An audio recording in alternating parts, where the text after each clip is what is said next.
Hey folks, Doc here. I was just watching a YouTube video this morning on American Gamefowl's channel, and it was a video about storing heirloom seeds, and he had some good ideas about that, and I think I'm going to change the way I do it. I just package them in envelopes after I've dried them and store them in my basement in a box. He has I think probably a better method for doing that, and I may switch over. You should go over and look at that. But it got me to thinking about something else that bothers me, particularly in the survival community. Not about the way survivalists do it, but I've seen some advertisements for seed banks, heirloom seed banks, survival gardens, and I just want to give you a warning about that. Not saying don't buy it. I think the seeds are probably overpriced, and you know what?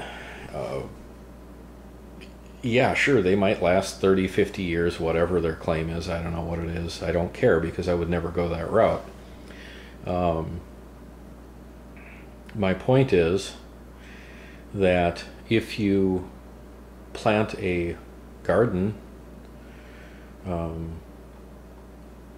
you need to know how to plant it. You need to know how to grow things and how to nurture it along and how to treat diseases and pests.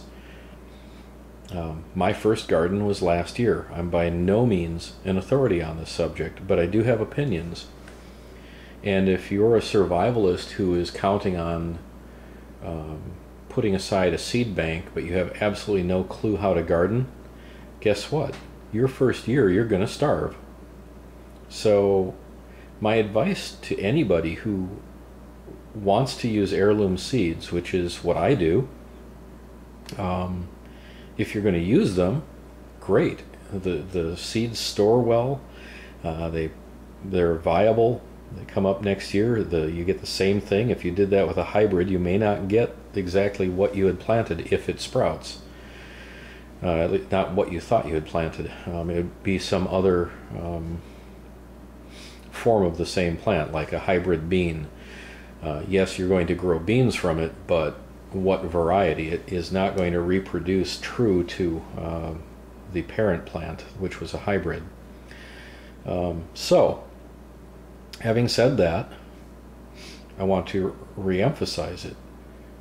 Don't go out and buy a seed bank without any experience gardening, or even with just a small amount of experience gardening, and think you're going to be safe in the future. You're not. So do what I'm doing. Next year will be my second year. I hope I actually have food in my garden next year, because last year I had a handful of radishes I could barely eat, some leaf lettuce, I had a lot of carrots.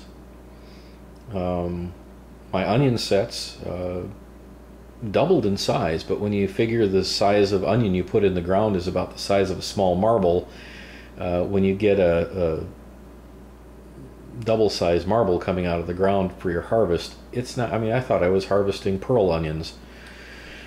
So there's a lot to learn in gardening.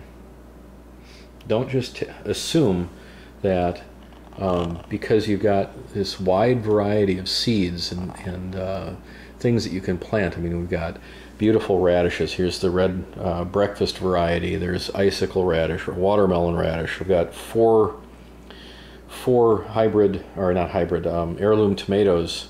This is the yellow pear. It's a small yellow pear-shaped tomato that's going to be really good if it grows. Bunches of beans and peas, and you look at this and you go, wow, what a bounty. And you have an imagination. You think, what is my garden going to look like?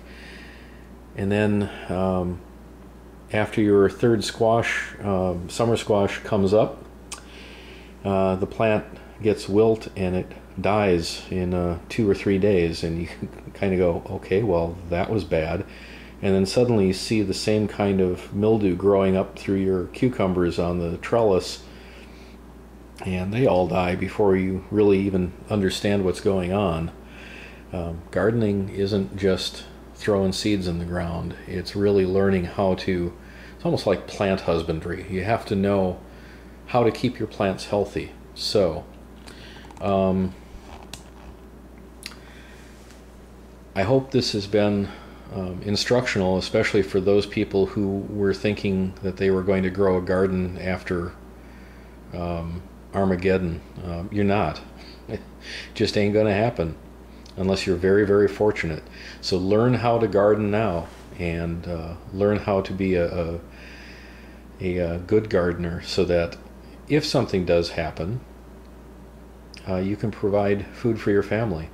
And if nothing happens, but you just want to be self-sufficient and not participate in the excessive nonsense that we tend to go through in this society, hey, more power to you. Good on you. I hope your garden grows well. Have a great day.